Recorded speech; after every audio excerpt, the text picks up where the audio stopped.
Assalamualaikum warahmatullahi wabarakatuh.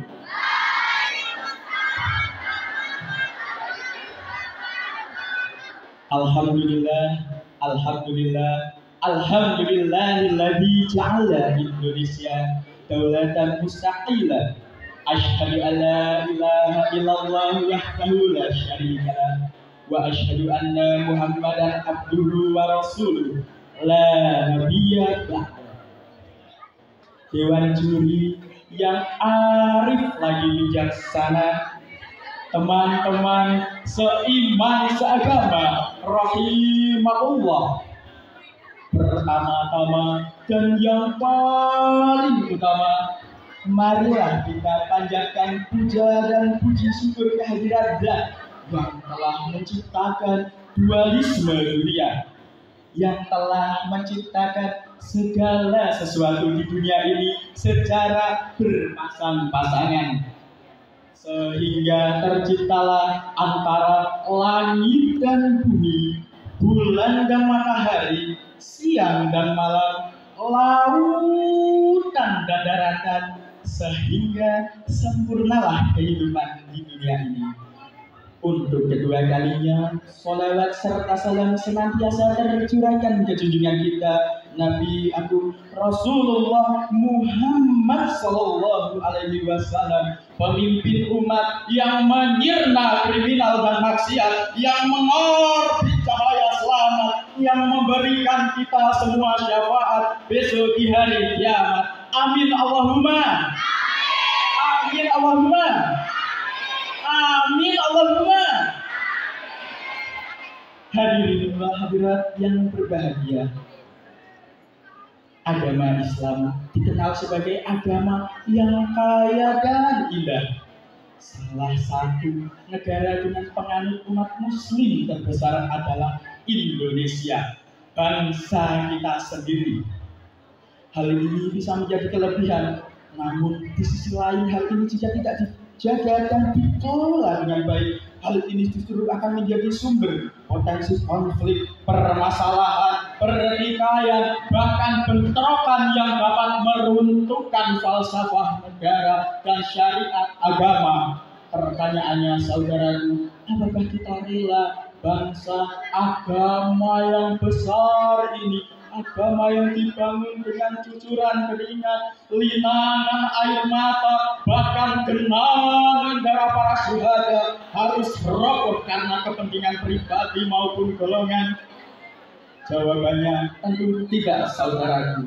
Oleh karena itu, izinkanlah saya menyampaikan sebuah materi pidato yang bertemakan bulan Ramadan berkah, hindarilah perilaku mokah. Hadirin yang berbahagia, sebelum kita memasuki materi pidato saya kali ini, tentunya kita harus tahu dulu apa arti dari perilaku mokah. Mokah adalah perilaku tercela, yaitu sengaja membatalkan puasa sebelum waktunya tiba tanpa adanya uzur atau halangan. Padahal perintah berpuasa sudah sangat jelas sekali diperintahkan oleh Allah Subhanahu wa Ta'ala dalam Al-Quran surah Al-Baqarah ayat 183 yang berbunyi, A'udzu billahi minasy syaithanir rajim. Bismillahirrahmanirrahim. Ya ayyuhalladzina amanu kutiba alaikumussyam kama kutiba alal ladzina min qablikum tattaqun. Yang memiliki arti, wahai orang-orang yang beriman, diwajibkan pula atas kamu berpuasa sebagaimana diwajibkan pula orang-orang sebelum kamu agar kamu bertakwa. Hadirin wal hadirat yang berbahagia, lantas apa hukuman bagi orang yang membatalkan puasa? Jawabannya ada dalam hadis Abu Umamah radhiyallahu anhu. Dalam hadis tersebut dijelaskan bahwa Rasulullah Shallallahu Alaihi Wasallam bermimpi didatangi dua malaikat yang mengajaknya ke gunung yang begitu tinggi dan terjal. Rasulullah berkata kepada malaikat, Sesungguhnya aku tak mampu untuk mendaki gunung tersebut. Dijawab oleh malaikat, ya Rasulullah, insya Allah kami akan membantumu. Saat sampai di puncak gunung tersebut, Rasulullah Shallallahu Alaihi Wasallam tercengang melihat pemandangan-pemandangan orang-orang yang digantung dengan posisi terbalik, dengan kondisi mulut yang bersimpah dengan darah. Rasulullah Shallallahu Alaihi Wasallam bertanya kepada dua orang malaikat tersebut, siapa mereka? Lalu dijawab oleh malaikat, ya Rasulullah, mereka ini adalah orang-orang yang sengaja membatalkan puasa sebelum waktunya tiba. Nauzubillah min zalik. Semoga kita tidak termasuk dalam orang-orang yang tidak kuat iman tersebut. Hadirin wal hadirat yang berbahagia, kesimpulan yang bisa kita ambil dalam pidato saya kali ini ada dua. Yang pertama, kita harus menjadi umat yang bertakwa kepada Allah Subhanahu wa Ta'ala. Yang kedua, kita harus menjadi umat yang tahan iman, tahan godaan di bulan Ramadan ini, agar kita mendapatkan surga firdausnya Allah Subhanahu wa Ta'ala. Amin Allahumma. Demikianlah pidato yang bisa saya sampaikan. Namun sebelum itu, saya ingin menyampaikan sebuah pantun. Nanti teman-teman bisa menjawabnya dengan kata cakep. Bawen raya dostu Mekah. Jangan lupa membawa sajadah. Bulan Ramadan penuh dengan berkah. Hindarilah perilaku mokah. Buah durian isinya putih. Cukup sekian dan terima kasih. Wassalamualaikum warahmatullahi wabarakatuh.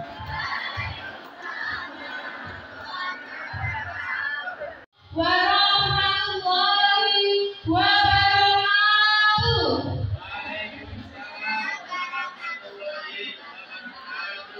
Alhamdulillah, alhamdulillahirabbil alamin. Wassalatu wassalamu ala asrofil anbiya'i wal mursalin wa ala alihi wa sahbihi ajmain, amma ba'd. Yang terhormat Bapak dan Ibu Dewan Juri serta Ibu Guru yang ada di sini, tidak lupa teman-temanku dari kelas 10, 11, dan 12 yang berbahagia. Perkenalkan, nama saya Talita, perwakilan dari jurusan kuliner. Pada kesempatan kali ini, saya akan membawakan materi tentang rasa bersyukur. Pertama-tama, marilah kita panjatkan puja dan puji syukur kepada Allah Subhanahu wa Ta'ala. Karena berkat rahmat dan hidayahnya, kita semua dapat berkumpul dalam keadaan sehat tanpa kurang suatu apapun. Tidak lupa sholawat serta salam kita haturkan pada junjungan kita, Nabi Agung Muhammad Sallallahu Alaihi Wasallam, yang telah kita nantikan syafaatnya di yaumul akhir. Teman-temanku yang berbahagia, alasan saya pilih materi rasa syukur tidak lain dan tidak bukan karena dengan rasa bersyukur hidup bisa lebih baik. Entah itu nikmat, entah itu hidup yang damai, Allah akan senantiasa menambah rasa kenikmatan kita, indahnya hidup kita jika kita bersyukur kepada. Seperti halnya dalam Al-Quran surat Al-Imran ayat 7 yang artinya, dan ingatlah Tuhan memakmurkan, sesungguhnya jika kamu bersyukur, pasti kami akan memberi nikmat yang lebih kepadamu. Dan jika kamu mengingkari nikmat yang telah kami berikan, maka sesungguhnya ada pula yang sangat pedih. Dalam penggalan ayat tersebut, Allah akan memberikan nikmat lebih tak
itu di balik masalah yang Allah berikan kepada kita terdapat segudang nikmatnya, segudang nikmat dunia akhiratnya yang akan Allah berikan kepada kita.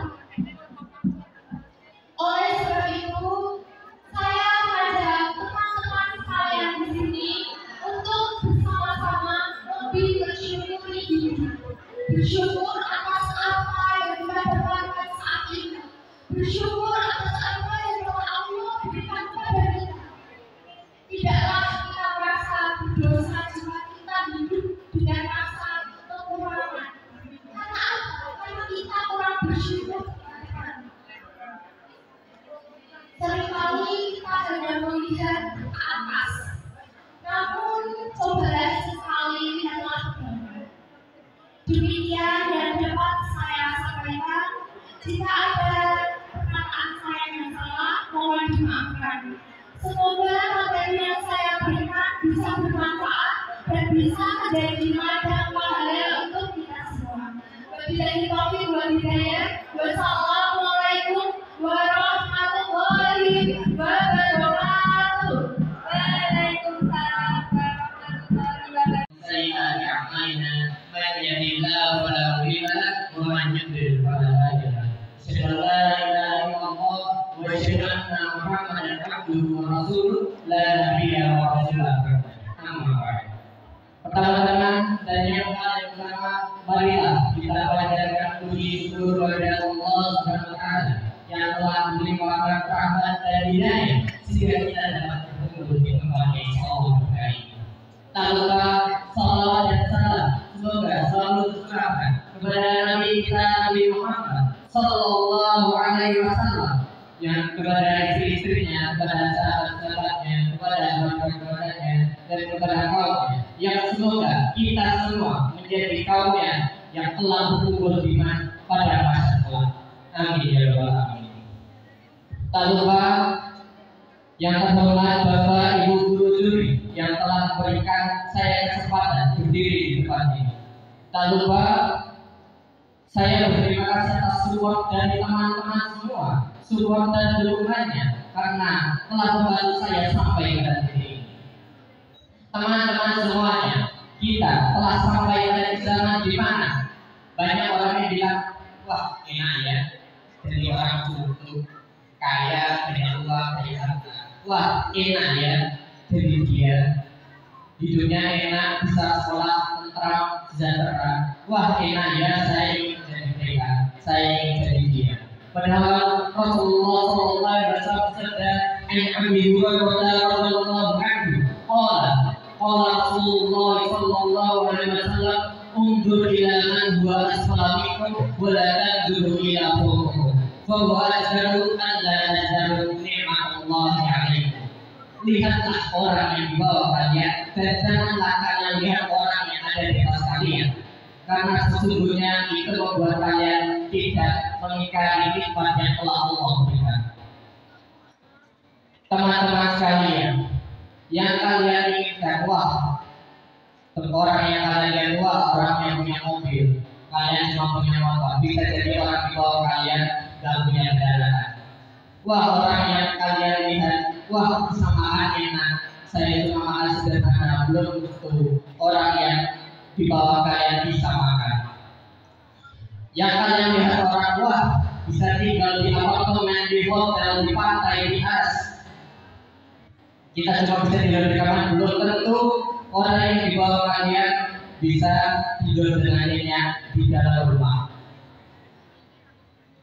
Dan juga saudara-saudara kita, yang teman-teman kita yang kemarin, termasuk saya yang gagal SNBP, belum tentu besok di bawah kalian bisa mencoba lagi, mencoba kesempatan untuk kuliah. Maka saya kita tetap berusaha untuk kedepannya untuk kuliah.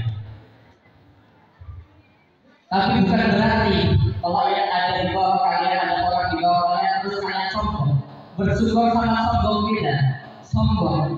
Rasulullah SAW mengatakan karena people begini mengajar dengan tidak akan masuk surga orang yang di dalam hatinya ada rasa sombong meskipun sebesar biji sawi.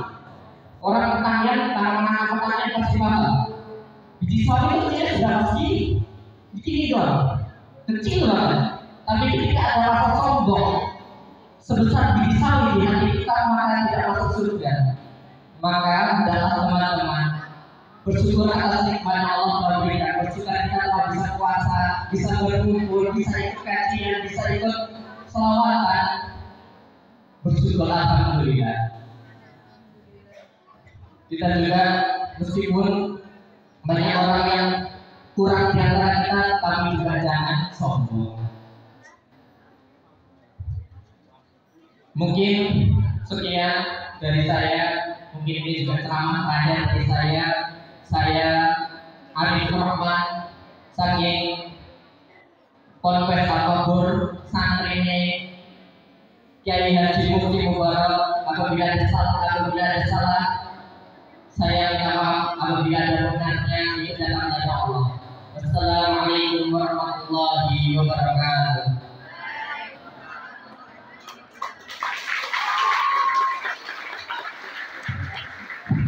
Masya Allah, tabarakallah. Tadi kita bahasnya mengenai kesombongan ya.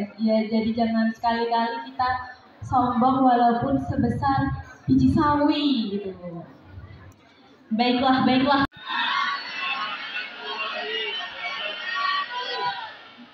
Alhamdulillahirabbil alamin. Assalatu wassalamu ala asrofil anbiya'i wal mursalin sayyidina wa maulana Muhammadin. Qala Allah ta'ala fil Qur'anil 'azim, la in sa'altum la azidannakum wa la in kafartum inna azabi lasadid. Al-ayat. Yang saya hormati kepada Bapak Tuan Muslim dan kepada Bapak Ibu guru dan staf karyawan SMK Trisalogawe, dan yang tak saya lupakan teman-teman sekalian yang saya banggakan.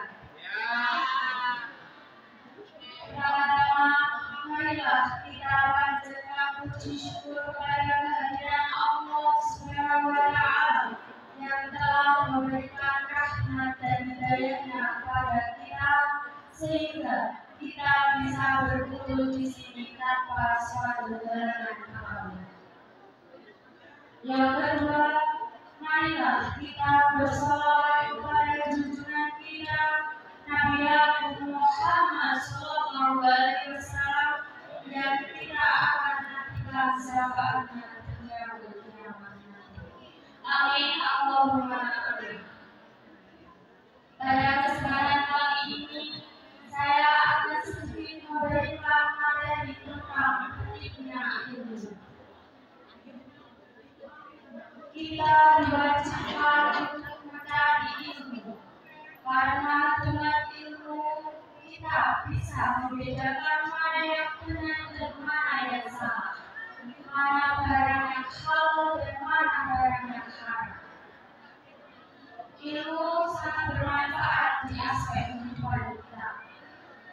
Dengan ilmu kita bisa memilih jalan yang kita inginkan, dan kita bisa tahu apakah itu jalan yang sudah benar atau tidak. Dengan ilmu kita bisa bermanfaat dalam kehidupan ini.